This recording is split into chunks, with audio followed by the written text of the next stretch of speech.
Doing so Stretch Chat episode 24, and today I am joined with Mike Tuchscherer, founder of the Reactive Training Systems, and not a bad powerlifter, I hear.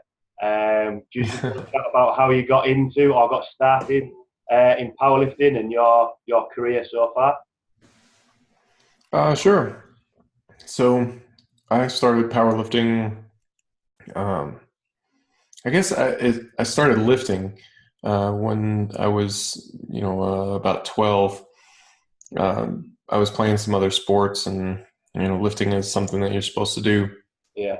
And I was interested in physical things before that. Even I remember doing body weight stuff, things like that, just because it was interesting to me. Mm-hmm. And then when I finally did start lifting, I got hooked on it really quickly. And it was, kind of all I wanted to do. And I remember, like, this was like way back in the day, right? And like 97. And we didn't have internet at my house yet. But we had internet at the school, and I remember just kind of tooling around on the internet and typing in powerlifting.com because I didn't know what that was. There was a thing a word that I had heard at some point, and I thought that sounds interesting. So, and it kind of blew my mind a little bit because it's like, wow, you can do sets of, less than 5 reps, and things like that. And, at that point, probably very near that point, I became like a powerlifter in my own mind. Yeah. I wasn't competing yet, but I trained like a powerlifter. I read everything I could get on powerlifting. Yeah. And that was really the focus. Who did you follow to start off with then? Who sort of got you into powerlifting? I really don't know who was responsible for that website. Right. Yeah, I mean, it just kind of talked about the 3 power lifts, and which I was familiar with at that time. And it talked about some basics of programming, but like really basics, like it was like old school linear program. It was like, hey, this is a powerlifting program, and there was no additional discussion on it. Pretty soon after that, and probably before that, I had spent some time on Dr. Squat's website. Okay. Yeah. Now I don't recall getting into his powerlifting specific stuff, because I mean he had a lot of different stuff, on his website, and I honestly haven't gone over there to look at it in some years. I'm not even sure if it's still up or anything, but so he had a lot of different stuff, and I mean I remember just kind of tooling around there, and so I would say I spent a lot of time on his website. And it wasn't very long after that, it's like, oh, hey, there's a magazine, it's Powerlifting USA, and you get your monthly subscription, and I remember getting a lot of information from there. And at the time, Louis Simmons was writing an article every month and posting it in Powerlifting USA, and so I would read those. And now at the time, he was one of the few guys who was talking about training in a more nuanced way, I guess. Right. Like it just seemed like so many people were like, here's a workout of the month, just do it, but nobody ever talked about why or seemed to really reason through it. I mean, I'm sure it existed, but it just wasn't very accessible. But here Louis was writing an article every month in Powerlifting USA, and I ended up discarding a lot of that method, but I mean, I got pretty strong in those days doing it. Yeah. Now I'm not sure. I mean, it kind of takes the conversation of a bit of a strange direction, I guess, because then you can talk about like whether it was responsible or what your opportunity costs were and things like that, and those are valid things to talk about, but it didn't do bad for me.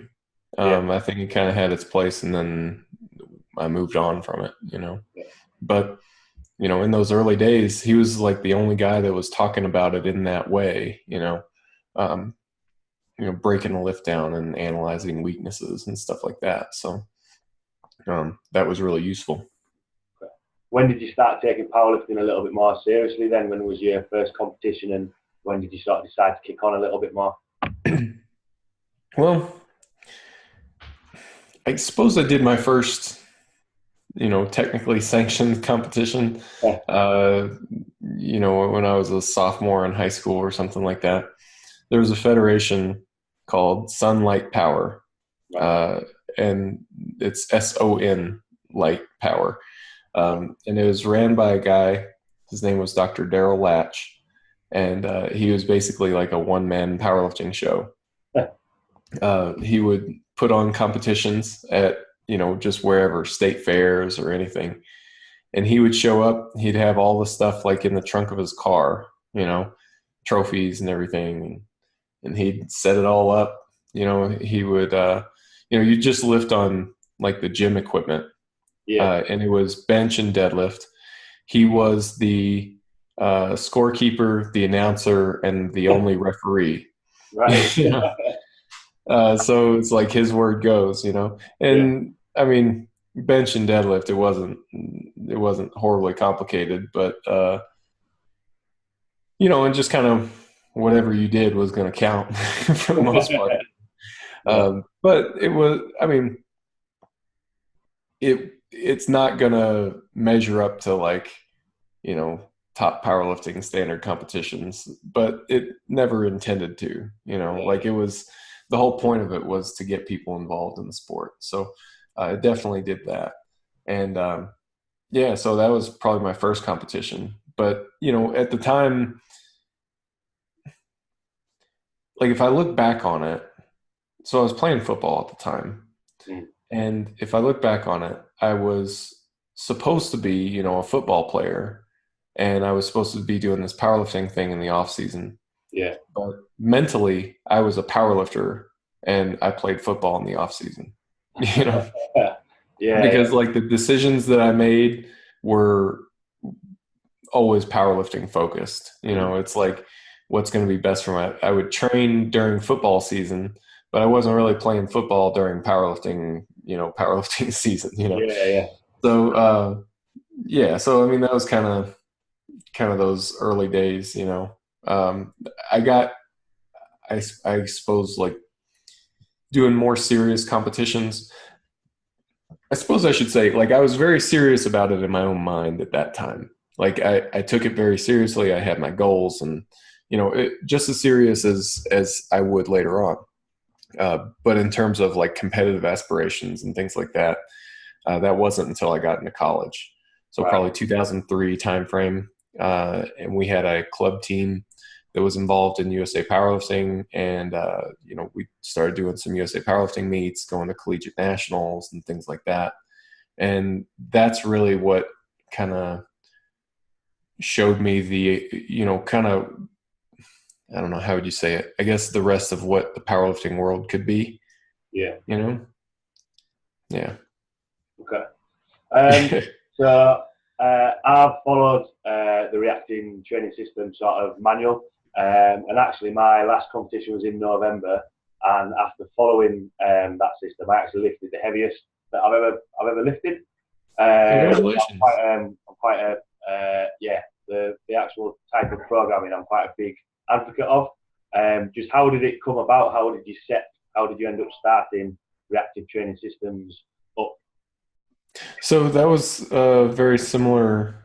I suppose it flowed organically from kind of where we left off the story, right? Yeah, So 2003, I was, a freshman in college and joined this club team and, getting introduced to, you know, I suppose I should say more formal competitions, and the next year, so I was a sophomore at this time.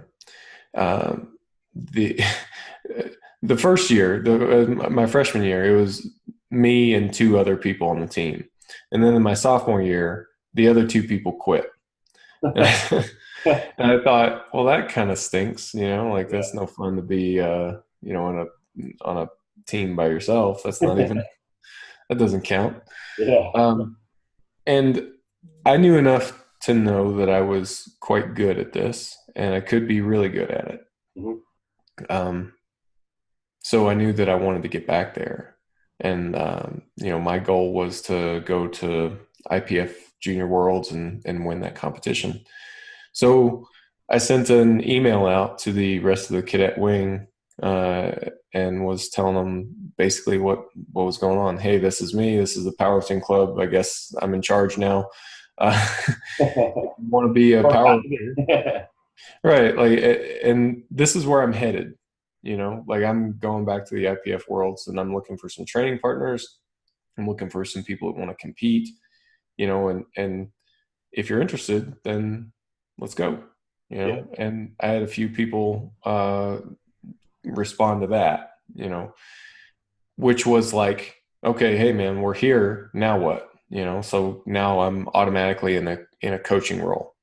Yeah. And like I said, I was really reading voraciously about powerlifting like this whole time. Right. And just couldn't put it down. And I felt like I was learning a lot about training and kind of the development of a lifter and all this stuff. And one thing I kept coming back to was anytime you would talk to, some of the more advanced lifters and the internet as a whole was kind of coming alive a bit more as far as powerlifting goes at this time. Still not to the extent that you see today, but is a bit more. And you get these people and they talk to you, say you're talking to an advanced athlete, somebody who's been around for decades, and they would always talk about learning to listen to your body.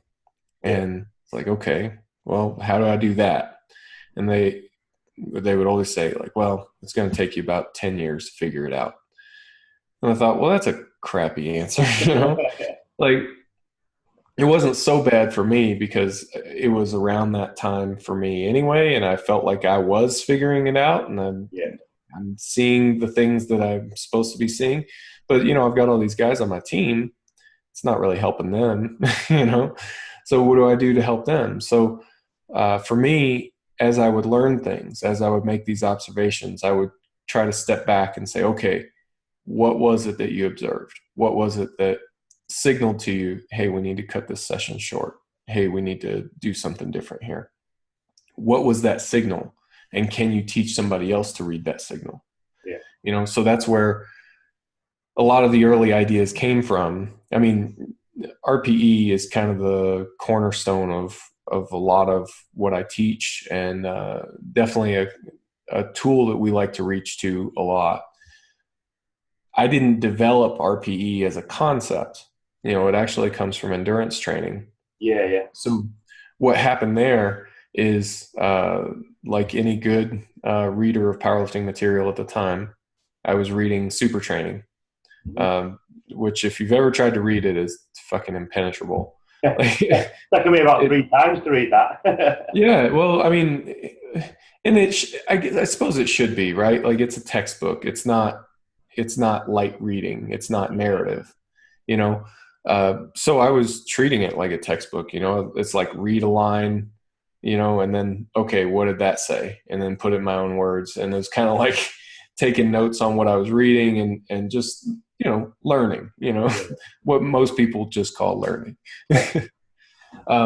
So yeah, I was doing that with Super Training, and I came across a section where I was talking about RPE and, kind of in the context of endurance training. And also at the time, I'm reading stuff from other powerlifters, and Jim Wendler was one of the guys who was really popular at the time. I guess he still is pretty popular.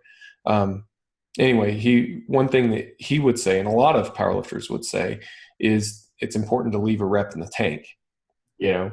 So it's kind of a natural combination of those two ideas. Like you can choose to leave a rep in the tank or 2 reps in the tank or no reps in the tank, or, and then it's just marrying that with this idea of an RPE scale, and that's kind of how the original RPE scale that I promoted, and that seems to be pretty popular in powerlifting these days. That's how that all came about. And, so then I would take these ideas like that and take them down to the guys at the gym and be like, hey, this is what we're doing now. And, we'd experiment and see if it worked, see if it didn't. And, so that was kind of my early coaching experience. Okay. Yeah. So you mentioned it a little bit there about obviously judging a session, sort of how you feel and that sort of stuff. And in the book, you start explaining sort of the basic template that people would follow. How sort of strict would you say that template is? And would you say that's mainly for beginners? Because as you go through the book, you start talking about sort of unidirectional loading, stress management, and all that sort of stuff. Would you start off with sort of the first basic template and then start adding stuff as you go? How sort of do you work that template? That's a good question. I mean, that's one of those things that's changed so much over the years. Like it, I wouldn't even say that I really stick to that framework anymore. We tend to train with more frequency than we used to. But I always try to meet the lifter where they're at. It's if you've got somebody who's coming to you from an upper lower split, it's probably a good idea to at least start there. You don't have to stay there, but start there and test the response. I just think that's generally a good policy. And you can do some other things as well. If they're I suppose it mostly goes back to manipulating the frequencies and things like that in terms of template.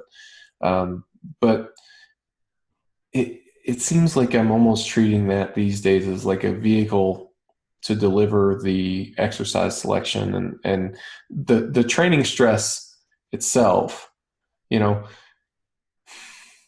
don't know. I'm not saying what I mean very clearly here. I hope it's not. I hope it's not too convoluted. But you hear people talk at times about how if your volume is low enough, let's say you've got 3 solid sessions a week, and then you're gradually increasing your volume. The workouts get longer and longer. At some point, it makes sense to kind of divide the workouts.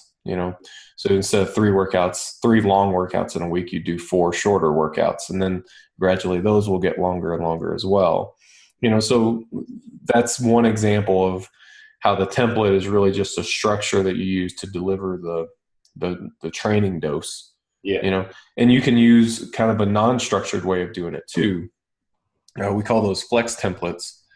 In those cases, it'll be, we give the lifter a list of things to do, and they're in priority order, so they do what they feel they're capable of doing on any given day. We may, if they just got off of a long shift or something, they may opt to do some of the lower priority work and then hit the higher priority work later on because they know they'll have some days off or something like that. So it allows them to kind of self-manage. Right. The important thing, I mean, it's not the only thing, but the important thing is just that you're getting the training dose in. I would say that's probably 80% of what's going on. The rest of it in terms of managing the frequencies and things like that, I almost feel like that's more about turning in good performances anyway. So like say that you have 3 squat movements in a week. If you did them all on one session, fatigue is going to mean that last squat movement is not as good as it could have been. Yeah. Right.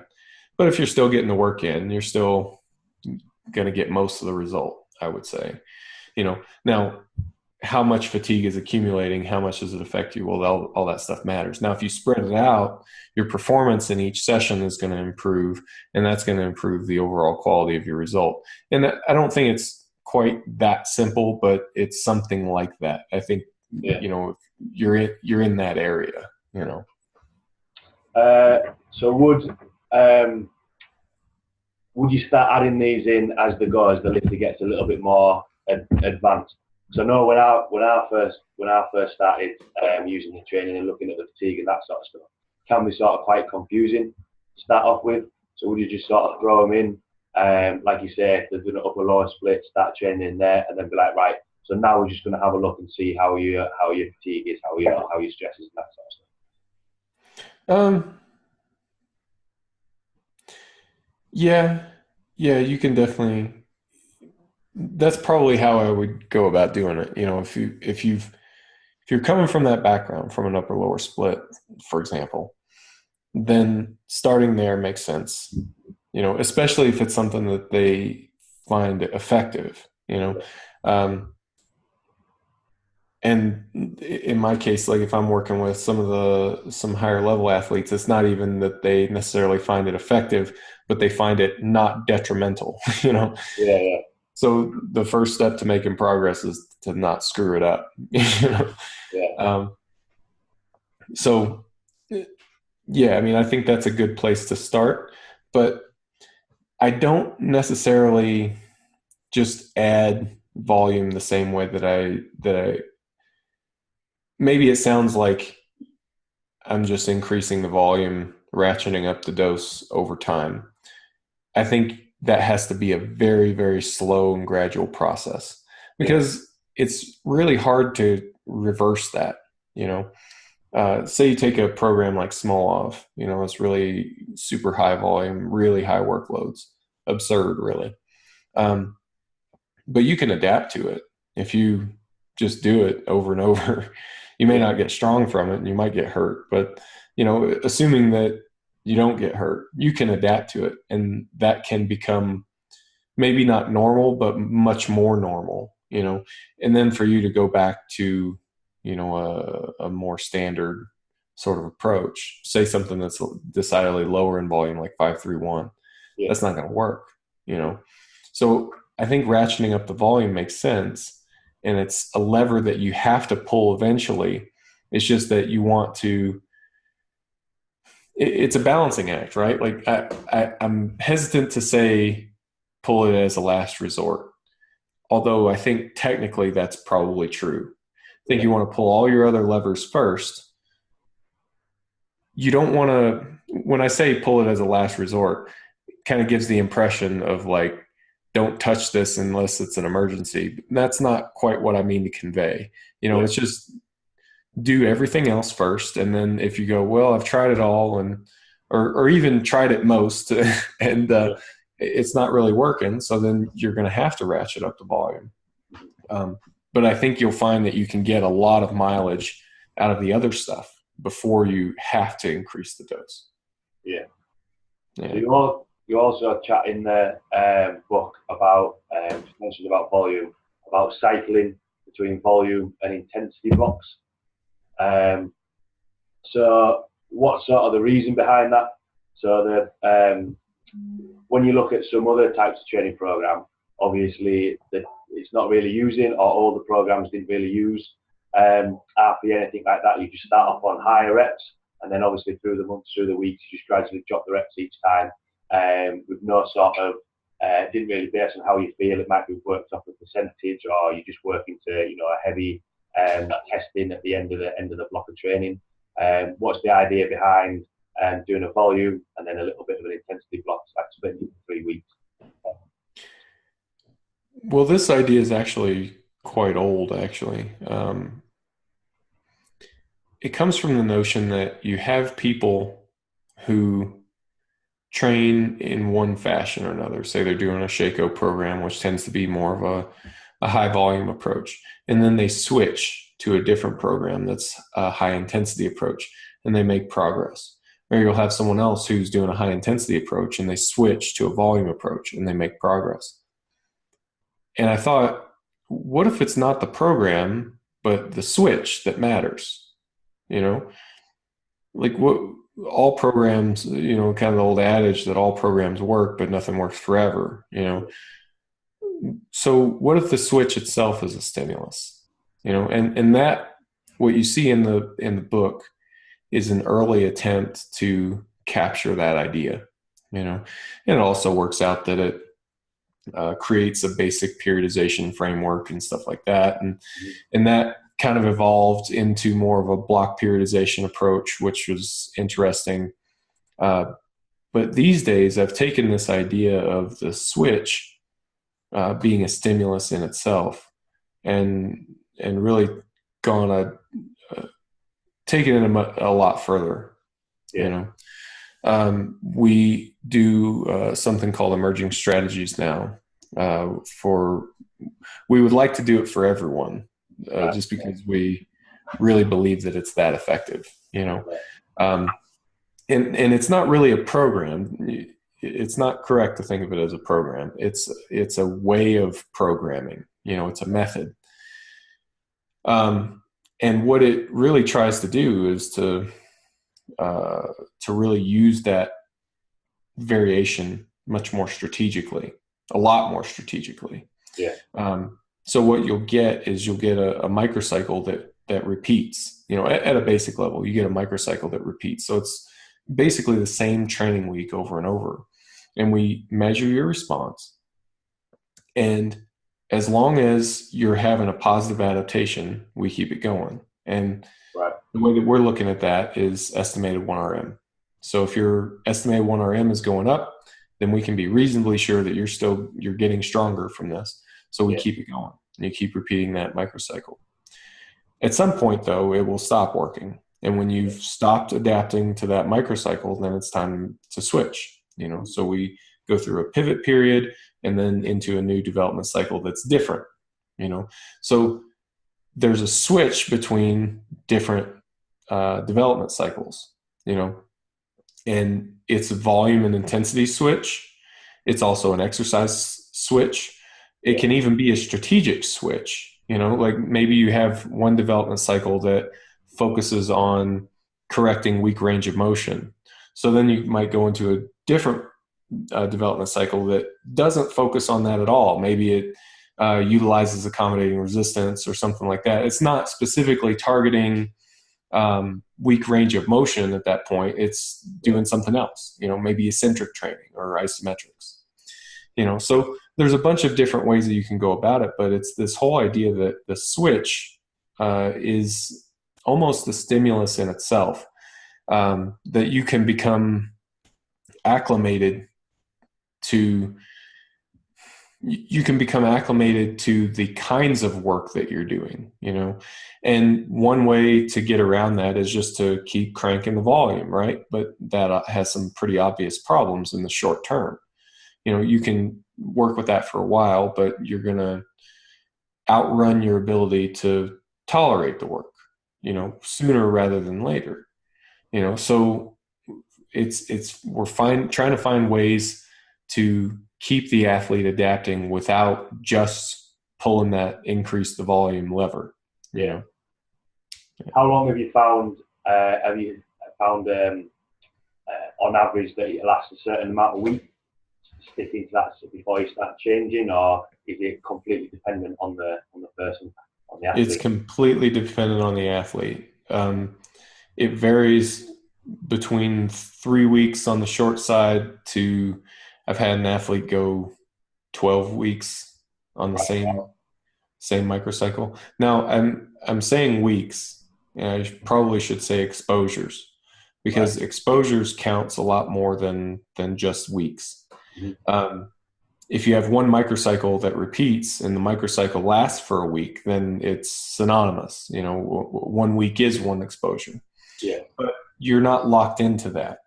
You know, you can do 2 microcycles a week, or you can stretch a microcycle over 2 weeks, or some combination, you know, somewhere in between.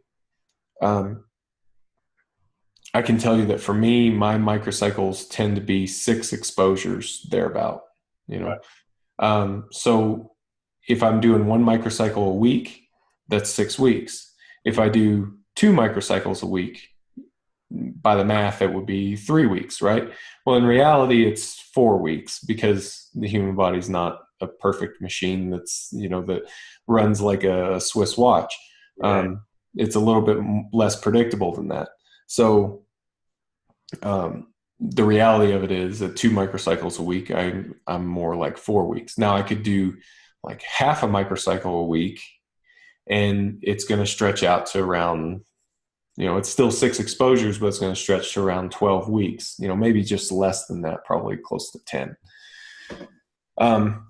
But yeah, so knowing that can allow you to adjust so that you're peaking when you need to peak, whenever you need to. It also helps you to have better performance enhancement over the mid or the long term too. Because when do you set a PR? When you're in good condition. You don't set a PR when you're in bad condition. Yeah. So you have to get in good condition in order to break new ground athletically. So training in those peak conditions is valuable time. It's and really, if you look at it, it only comes around a couple times a year anyway. So say you're not competing, you would want to try to peak more often. Peaking, having a shorter microcycle length is going to lead to more peaks per year. You're going to get to do more experiments and hopefully break ground, new PR ground more often. There is a bit of individual variance there as well, though. Some people don't really respond that great to the very short microcycles. They need a bit more time. So it does come back to looking at a metric. I've been calling it gain rate, but it's just a progression. Instead of saying, I gained 10 kilos on my squat in this training block.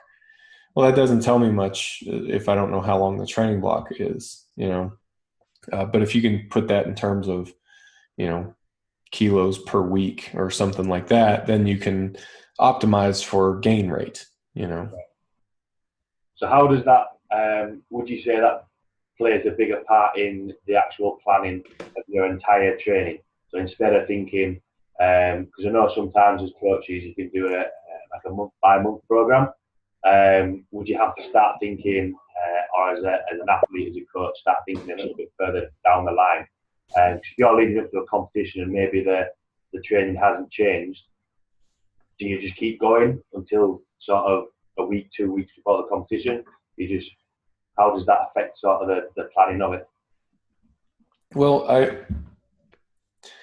when we're first starting someone out on this strategy, it can make planning for a competition a little bit difficult, right. Because you don't know how long the block's going to be. So, and it takes a while to figure this out, right? So you need to figure out how long their ideal block is going to be and orient the entirety of the training mechanism onto this competition, right? And I'm sure you've seen this, that a lot of people will come to a new coach when they're 12, 16 weeks out from a competition, thinking that that's a pretty standard mesocycle length, that should work, right? And yeah, we can make it work. It's not ideal though, because let's say the average person takes 6 weeks to peak, and then there's going to be a 2-week pivot period. So say that you come to me when you're 12 weeks out, and I say, okay, well, I don't know anything about you and your response as a lifter yet, so let's give it a whirl, So first of all, that first development cycle, I'm guessing, I can educate my guess based on a whole bunch of different things. So I can try to do a better job of estimating what you're going to respond really well to, But the fact of the matter is, everybody responds so differently, and we don't have a way to just assess it. It's not like I can just look at your lifts and know. And when I say know, I mean know with certainty that this is what you're going to respond well to. Yeah. I can guess, and my experience can tell me a lot of things, and that's a good place to go, but it's not as certain as I would like to be, right? Yeah. So here we are 12 weeks out from your competition. I don't know how long it's going to take you to peak. And I don't know really what you're going to respond well to, but based on your training history and your personality and everything I can learn about you, I'm going to make a guess, and so we start training you, and you're repeating your microcycles like you're supposed to, and you're getting better. And like I said, the average person takes 6 weeks to peak, but in week 6, we don't know necessarily that you're peaked. The first time we have to go past that a little bit so we can figure it out, so we're probably going to go to 8 weeks, and that's going to be the signal that's like, okay, for sure you're peaked, so now we need to do a 2-week pivot. Now we're at 10 weeks, you have 2 weeks remaining before your competition. That's not enough time to turn around and be in decent shape. Yeah. At that point, it's probably going to be more like 16 weeks, so for the average person, that would work out. But if you're off by a little bit, let's say it's not 6 weeks, it's 5 weeks, well, now the timing's not right for 16 weeks either, so it takes a while, to figure out how long does it take them to peak. I would say it takes probably 3 development cycles for me to figure out how long it takes them to peak and orient the training onto the competition. And I still don't know too much about your response, right? That first training block, I'm basically guessing, but let's say that I'm pretty good at guessing, and, I tend to be, and you have a pretty good response to it. And I go, okay, that worked. All right, because we have to do something different in the second development cycle. So let's pick something else that's, related, but is different enough, something else that we think will work, maybe it uses the same strategies or something like that, Now, did that work or not? Well, no, that one didn't. Well, it kind of worked. It didn't work as well, right? Okay, well, maybe you don't respond well to that intensity, or maybe you don't respond well to those exercises. We don't know. We've got to try something else, And as we start stacking up these development cycles, I can paint a clearer and clearer picture of what you respond best to, but I won't know that for a while, In the beginning, we're relying on my intuition, my experience, assessments, your training history, what you've got, which, for most athletes, it's not in a very usable format, unless they've been using emerging strategies themselves.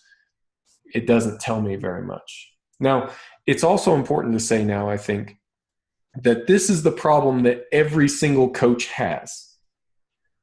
Whether you can acknowledge it or not acknowledge it, this is the problem that every coach is dealing with. There's no way around it. If you have a coach that claims to be able to nail it on the first try, they're full of shit. Yeah. There's just no way to figure it out that quickly, And to me, that it blows my mind, really, because if you don't have a way to deal with it, then you're just burying your head in the sand. You're just pretending the problem doesn't exist when it most certainly does exist. Yeah. And to me, the best way to deal with it is to meet it head on, at least acknowledge it, have a method for figuring this thing out. And yeah, I mean, it doesn't sound as nice, like it would be much more marketable if I could say, hey, it's going to, we'll get it right the first time, just come train with us and we've got the whole thing figured out. We have the secret. But the fact of the matter is we have to learn what your secret is, and that takes a while for us to figure that out. Yeah, absolutely. I know for the powerlifting club I run, I've tried, lots of different programs to see how people, all right, they're all beginners, but it still takes a while to find out what they're like. And then actually, when it came to the first group for their testing, I was like, yeah, I've got an idea of sort of where your numbers will be.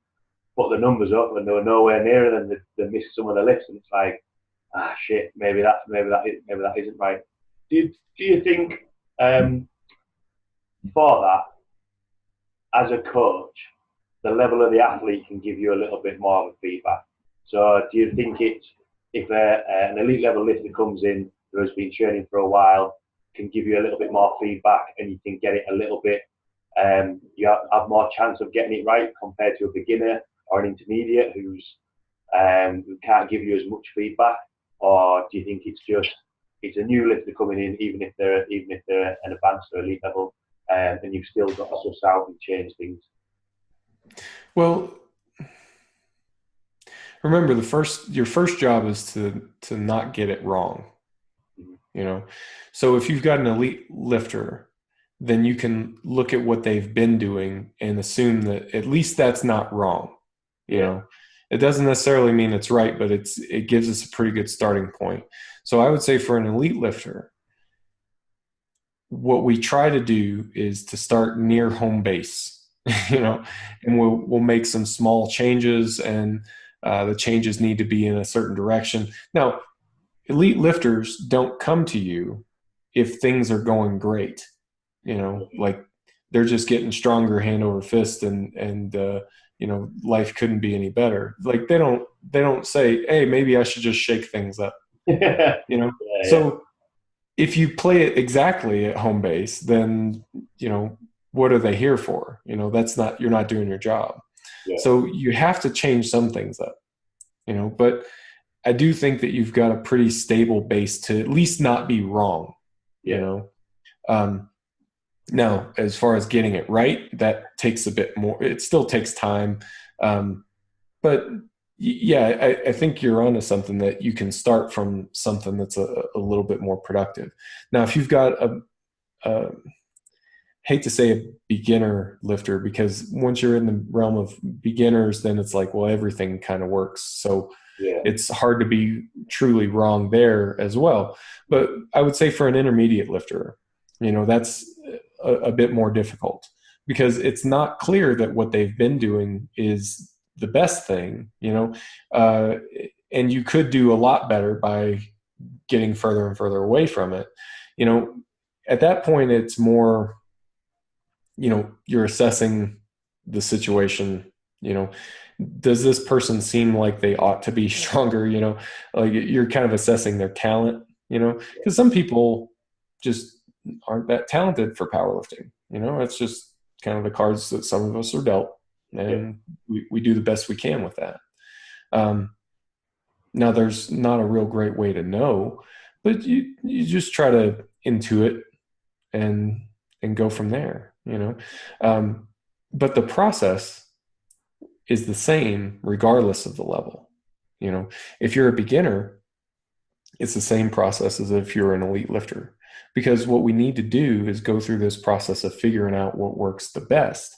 You know, if step one is don't be wrong, you know, what we're trying to get to is being right, you know.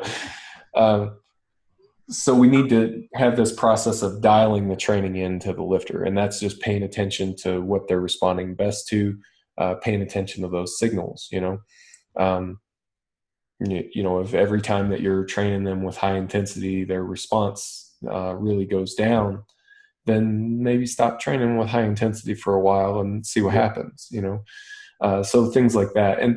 And I've had people at high levels and low levels and just wherever that would have a response like that. You know, it's not at all clear to me that doing a bulk of your volume at, you know, moderate or high intensities is the right answer for everyone. I suppose I phrased that badly. It is clear to me that that's the wrong answer. You know, there are plenty of people who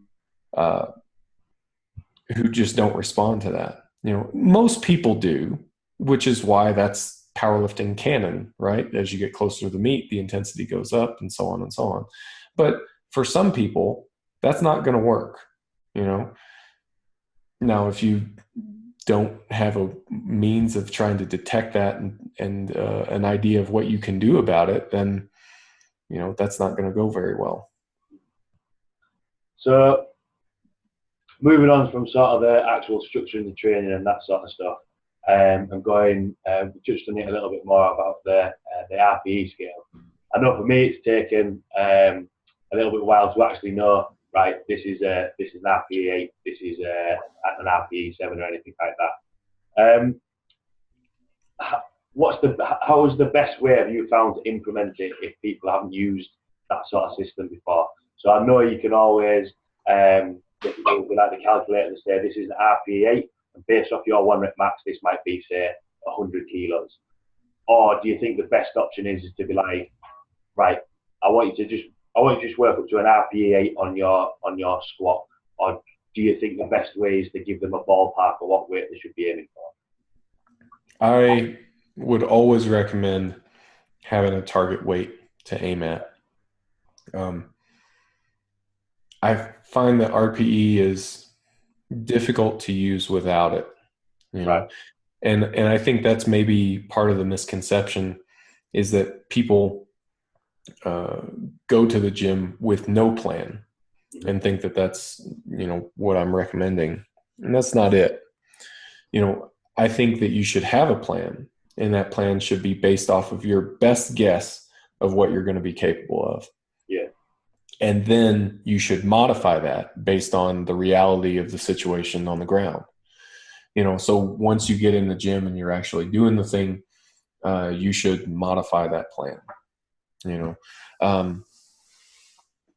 That's having the target weight is really, really key. Highly recommend doing that. It gives you something to aim at, like it's fairly common. One of the complaints that you hear about RPE is this common complaint in general that, you don't always know ahead of time whether you're going to have a PR workout or not. In fact, lots of times you don't. You don't know until you actually try it. Well, there's kind of a normal, if you're using RPE, you'll see what your normal response is. And if you go into the gym and your warm-ups are usually in, some RPE range, and then today everything feels easier than normal, then that's a pretty good indication. If things feel suddenly harder than normal, that's a pretty good indication. And it does you good to pay attention to those things. Now, people get hung up a lot of times like, well, my warm-ups always feel like crap. Okay, good. You know that about yourself. Your warm-ups always feel like crap. First of all, how crappy, Yeah. And RPE can tell you that, this is what's normal. And if you've established that this is normal for you, then what you're looking for is a deviation from that normal. Having a plan gives you a thing to aim at so that you can detect those deviations from normal. Yeah. Yeah, I know for when I've recommended RPE to people, I always keep the recommended weight the same. And then if they keep increasing the weight at an RPE 8 or anything like that, a little bit like you were saying before, they can keep on that training plan. And then as soon as that RPE might drop, then it can change. Do you think, obviously the RPE is the main scale of it, but is it based on, so even if they are feeling a little bit crappy, but the RPEs are still looking good, the weight's still increasing, would you maybe change the program based on how they are feeling or on the RPE? Have you ever come across something like that? I usually don't pay too much attention to feelings outside of the RPE. Right. If we're talking about in-session modification, right? Like you're here, you're warming up, and emotionally you just feel bad. Well, okay. But if the weights are moving fine, if our assessment is that it's there, then let's try to get it. Yeah. Where I care about that stuff is more outside of the gym. Right. And from there we're trying to assess fatigue levels in athletes, so it's the same type of thing, except there we're looking at soreness, motivation to train, tiredness, perception of fatigue, things like that. Yeah. Mood is another one, but same sort of thing, right? What we're really looking for is deviations from normal, and it's pretty common for us to see that, when training workload goes up, these metrics, fatigue metrics increase. I mean, that's not rocket science. You do more work, you get more fatigue. Hey, but we can plot those things as well. And that will tell us, for this given level of work, what's a normal fatigue that we should expect for you, and we can distill it down to a range. And we can say, well, right now you're outside of that range. You're experiencing more fatigue than you normally would, Yeah. In which case we go, well, maybe you're not recovering as well, and we need to peel back the layers and figure out why that's the case, or maybe the volume's too high. There's a recovery issue. Now, on the other side of it, maybe fatigue is less than what it normally is, for a given level of work. So you're recovering better than normal. Why is that? And does that indicate that we should increase the volume? Well, that goes back to the conversation we had earlier. Yeah. About when to pull that lever. Yeah. Okay. Interesting. So that's the main topic I wanted to chat about. And for those people that are listening, what would be your best tip or piece of advice for someone starting a powerlifting program? Whether that be they're trying to put their own thing together, or they're looking for a coach or something like that. What would be your sort of best bit of advice or tip? Oh man, I mean that's a pretty wide swath, right? Like I think you should try to be a student of your sport, and learn what you can. The more you learn, the better self-coach you're going to be, the better athlete you're going to be. So learn what you can. Now, at the same time, it's not reasonable for everyone to become, to dedicate their life to being a powerlifting coach or something like that, So Dave Tate has a heuristic that he talks about for assessing coaches, and it's one that I really like, honestly. He talks about who did they learn from, what have they done themselves, and to me the most important is who have they coached. And I would tweak that last one a little bit and say, have they coached people successfully like me, who are like me? Yeah. I kind of got to experiment with this a little bit last fall. I decided, hey, I've stepped back a little bit from competitive powerlifting. I want to do some other things, and learn some other skills. So I was going to sign up for like some kickboxing classes and boxing classes, stuff like that, right? So very far outside of my wheelhouse. I don't know anything about it, right?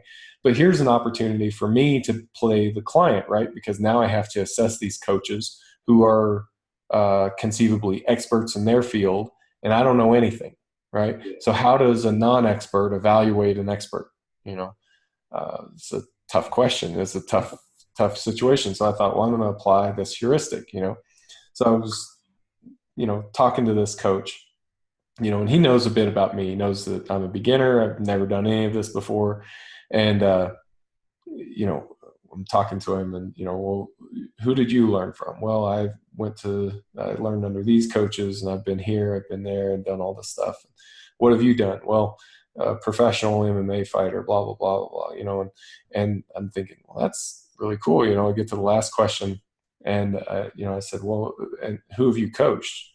Well, what do you mean, who have I coached? Well, have you produced any champions, anybody like that? And he kind of got offended at the question a little bit, and, afterwards I can see why, because he had coached some people who had turned pro and stuff like that. I don't know if they were any good or not, but, and frankly, for somebody who's a day one beginner, it's not that important, and for me to phrase it like, well, have you coached any winners? Because I've never done this before. You know, Yeah. like that's just kind of a silly thing to ask.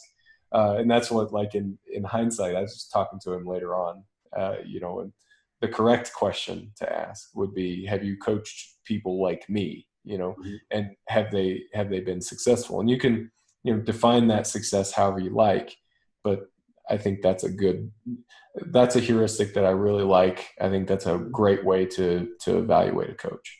Yeah, absolutely. I think sometimes with powerlifting, people can fall into the trap of, oh, so it's only 3 lifts. I can put my own program together. They get a little bit of success, and then it's like, well, that worked for you, but it didn't necessarily. It's not going to necessarily work for someone else.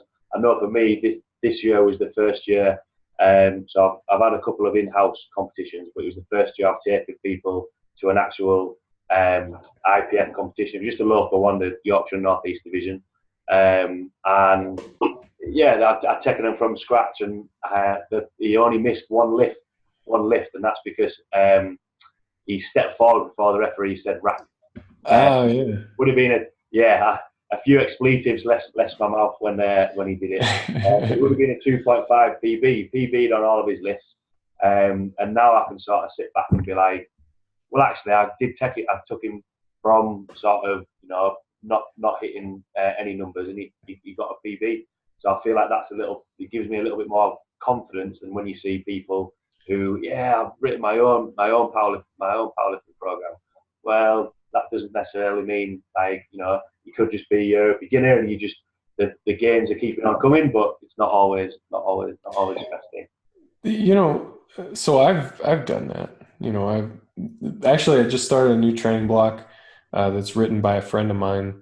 It's not even for like powerlifting specifically, but it's for some other goals that I'm trying to branch out a little bit. But this is the first time in my life that I've done training that I haven't written. Right. And I mean, that's not a testament to anything other than my own hard-headedness, to be honest. But, you know, I mean, if that's your thing, if you're like me, you know, and you want to tinker with your own training and you like messing with the stuff, then great, go for it, you know. But don't get married to a method too early, you know. Yeah. Take your time and question what it is that you think you're learning, you know, because there's a lot of things that look like it's the answer, you know, for 6 months or something like that. And then you start to go, okay. And a good question to ask is in what situations does this not work? You know, another good question to ask, this is more of a method question. Anytime that you're thinking about a method, like you just read an article about box squats and now you're all fired up to try box squats, right? A good question to ask yourself is, what are the negative training effects of this method? You know, how is doing this going to hurt me? Because if you can't answer that, then I don't think you understand it well enough. Yeah. You know? I always say to the clients I train, there's got to be a reason why it's in there. There's no reason for it, then you shouldn't really be doing it. Yeah. So that's a tough one, you know, because sometimes the reason is I got a hunch and I think that might work, you know, and I think that's valid. At the same time, you don't want to include too much of that. Like there's a heuristic that I came across at one point that was like, you know, 70% of your program should be stuff that you know works. You know, 20% of your program is stuff that you're pretty sure works. And 10% of your program is stuff that's like, this is a long shot, but maybe we'll try it, you know? Yeah. Now, I think that ratio changes quite a bit depending on what kind of block you're in. You know, if you're exploring new territory or if you need something to be a pretty sure thing for a major comp. But yeah. Sorry, I kind of got off track there. One of the coaches I work with, we actually spoke about that last week, about 70% you know that works. And it's nice to hear that, you know, other coaches are using that as well, because being a part of it as a coach, you still want to experiment a little bit. You always want to give it something as well. Well, I think you have to, right? So like we were talking about this emerging strategies framework and how that can help you figure out what works for that individual athlete. Everybody responds differently. What do you respond to? That type of thing. Yeah. Well, if I figure that out, and let's say that I could tell for, like beyond a shadow of a doubt that this is the program that's for you, and I give you that program, and then I give it to you again, and I give it to you again, and I give it to you again. What happens after, multiple times of running the same program over and over? Well, you get a blunted response to it, and eventually it stops working altogether. Well, now what? You haven't explored any new territory, so you're back to being blind. You don't know what works, and now maybe you're in a situation where you've got a major competition coming up, and the things that used to work don't, and you don't know what else to do. At least in the sense of being certain about knowing what to do. So I mean, I think it's important to continue to explore even when you don't need to explore. One thing that I come back to with this method is, if you look at some old timers, I love talking to lifters who've been around forever, and they're some of the strongest around, and you talk to them about training, and you find, man, a lot of these guys have been doing the same program that they were doing in 1980, and they're just doing it over and over and over again. And every time they get close to a meet, it's the same peaking cycle. And then, for one, those are highly adaptable athletes, and they've got something that allows them to do that. But for two, they found a handful of programs that really work, and they're not overusing any one of them. They're keeping a good rotation going, and it's a long game. They're staying healthy, and over the long period of time that works. And I think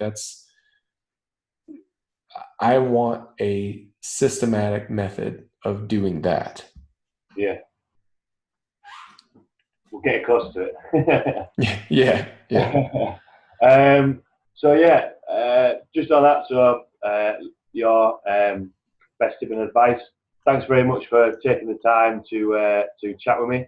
I hope everyone listening enjoyed listening to that. I think I could stay chatting to you for a little bit longer. Thanks very much, and I'll see you next week. Bye. My pleasure. So, I'll stop recording now.